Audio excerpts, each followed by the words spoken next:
Bismillahirrahmanirrahim. Allahümme salli ala Muhammed ve ali Muhammed ve accil ferecehum. Bugün 28 fevral 2026-cı il həm də tarixə Birləşmiş Şərq qüvvələrinin İran İslam Respublikasına hücum etməsi kimi düşəcək. Bu gözlənti var idi. Bütün ekspertlər bunu proqnozlaşdırırdılar ki, İran Amerika-İsrail cütlüyü arasında müharibə qaçılmazdı, an məsələsi idi və artıq bugün qarşılıqlı hücumları biz eşidirik, görürük sosial şəbəkələrdən, dünya mediasından. Artıq demək olar ki, müharibə başlayıb. Bunun nə qədər davam edəcəyi ilə bağlı isə hər hansı bir dəqiq proqnoz vermək olmaz, amma İran İslam Respublikası tərəfindən verilən bir bəyanatda deyilir ki, İran Silahlı Qüvvələrinin sözçüsü Əbülfəz Şekarçı deyib ki, cavablarımız ABŞ və İsrail məğlub olana qədər davam edəcək. Əvvəlcədən xəbərdarlıq etmişdik ki, yanlış hesablamalar aparmasınlar. Onlara verəcəyimiz dərs 12 günlük müharibədən də böyük olacaq. Belə bir bəyanat səsləndirib və eyni zamanda qeyd edeyim ki, yenə də İran təsnim agentliyinin məlumatına görə söz verdiyi kimi İran çünki demişdi ki, əgər Amerika Birləşmiş Ştatlarının və İsrailin İrana qarşı hər hansı bir hücumu olarsa, regionda ABŞ-ın bazaları vurulacaq və biz deməli təsnim agentliyinin yaydığı məlumatda görürük ki, İran artıq Qətər, Bəhreyn, Birləşmiş Ərəb Əmirliyi, Səudiyyə Ərəbistanı, Küveyt və İordaniyada deməli daxil olmaqla regionda Amerika Birləşmiş Ştatlarının bazalarını daha doğrusu vurur.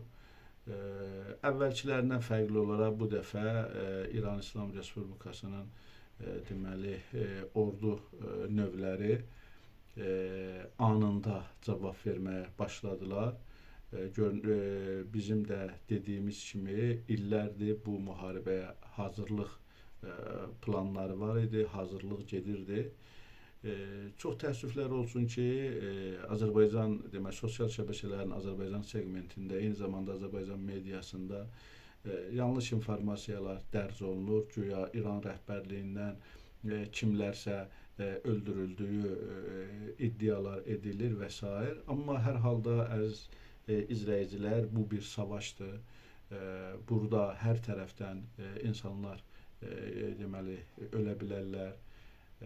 Bu müharibədir, böyük bir müharibədir və elə bir müharibə ki, dünyanın super gücü iddia edilən Amerika Birləşmiş Ştatlarına qarşı heç kimin danışmağa belə cəsarət etmədiyi halda İran İslam Respublikası dik duruş göstərir və mən düşünürəm ki, bu müharibə deməli şərq qüvvələrlə həqiqətin, yəni haqq qüvvəsinin üz-üzə dayanmasıdır.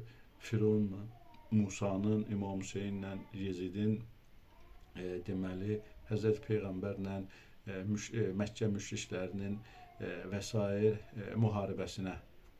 müharibəsinin davamıdır və Seyyid Əli Xamneyi bir zamanlar dediyim kimi, indi də o fikri təkrarlayıram ki, Seyyid Əli Xamneyi təkcə bir müctəhid mərci təqlid deyil, tohidə aparan deməli yolun risalət, imamət, vilayət yolunun hazırki gözlə görə biləcəyimiz rəhbəridir. Ona görə də bizim dualarımız hər zaman İslam ordusundan tərəfdir. Bu məsələ olduqca ciddi məsələdir və bu insanların həm də bir imtahan deməli mərhələsindədir. Əslində bu insanların bu mövzuda imtahan mərhələsi məncə 3 hissədən ibarətdir ki, onun biri İslam ordusunun önündə İslam bayrağını qaldırmaq, ikinci mərhələ İslam bayrağının müdafiəsi üçün canlarından keçən, bütün hallarda, bütün cəbhələrdə savaşan, ortada olanlar və üçüncü mərhələdə İslam bayrağını yüksəkdə dayanmasını istəyənlər və düşmənin zəlil nabud olmasını arzulayanlar, burada Amerika və onun tərəfdarlarına nifrət yağdırmaq, deməli İran bayrağının yüksəkdə dayanmasını arzulayanlar, ona sevinənlər tərəfi var. Bunların hər biri mən düşünürəm ki, haqq müdafiə edən tərəflərdirlər. Biz bu mövzuda deməli həm də öz daxilimizə baxmalıyıq. Bizim hər birimizin iman ölçüsünü biz bu məsələlərdə təyin eləyə bilərik. Əgər biz deməli İslam inqilabının bayrağını, İslam bayrağının zirvələrdə sonacan dalğalanmasını istəyiriksə, o zaman sevinməliyik və bilməliyik ki, doğru yoldayıq. Əks halda əqidəsindən, namaz qılıb qılmamasından, digər məsələlərdən asılı olmayaraq, əgər qarşı tərəfin biz qələbəsini çalışırıqsa, vay olsun bizim halımıza, qıldığımız namazlar, etdiyimiz ibadətlər, bunlar hamısı bizi cəhənnəmə götürəcək. Bu bir həm də imtahan mərhələsi. Dediyim kimi, bu bir savaşdır. Təbii ki, deməli, hər tərəfdə ölənlər olacaq və İslam ordusunun ən böyük arzusu isə şəhadət məqamına yüksəlməkdir. Allah hər birimizə şəhidlik qismət eləsin inşallah. Əziz izləyicilər, Quranda belə bir Tövbə surəsinin 14-cü ayəsində belə bir ayə var ki, Əuzu billahi minəşşeytanirracim. Qatiluhum yu'azzibuhumullah bi'eydikum. Allah buyurur ki, siz savaşın ki, siz meydanlarda olun ki, Allah sizin əllərinizlə İslam düşmənlərini, Allah düşmənlərini cəzalandırsın. Sizin əllərinizlə onların biraz da bunu biz obrazlı desək, burnun yerə sürtsün.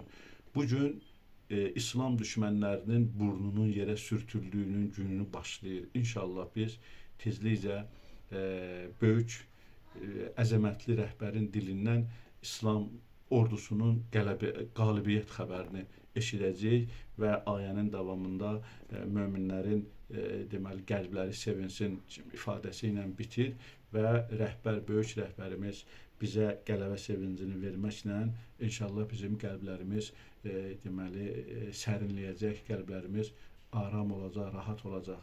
Mən yeri gəlmişkən videonu yekunlaşdırdım və yekunda bir məlumatı da indi gözümə dəydi. Onu da sizin diqqətinizə çatdırım ki, Benyamin Netanyahu artıq bunkerdən deməli müəyyən toplantılar keçirilir. Bunu da ona görə deyirəm ki, böyük rəhbər haqqında onu hardadır, qaçıb gizlənir və s. bunkerə girdi, sığınacağa girdi və s. şayələrlə və yaxud da rəhbəri alçatmaq məqsədi ilə yayılan xəbərçi yayırdılar. İndi həmən adamlar utanmadan, çəkinmədən Benyaminin bunkerdən, sığınacaqdan müəyyən qərarlar verdiyi ilə bağlı məlumatlar yayırlar. Necə oldu Benyamin sığınacağa girəndə yaxşı olur, amma rəhbərin haqqında yalan deməli şayələr düzəldib, onu qorxaq kimi təqdim eləməyinizlə bu hansı məntiqləndir? Ona görə də əziz izləyicilər, düşmənin hiləsi bitmir. Düşmən bir hilədən digəri 1000 hiləyə keçə bilir. Bir hilə qurur və nəticədə 1000 hilə ortaya çəkir gətirir. Biz bu düşmən hilələrindən agah olmalıyıq və inşallah Allahın vədəsi budur ki, Allah dəstəsi qalib olacaq. Vəssalamu aleykum və rəhmətullahi və bərəkatuhu.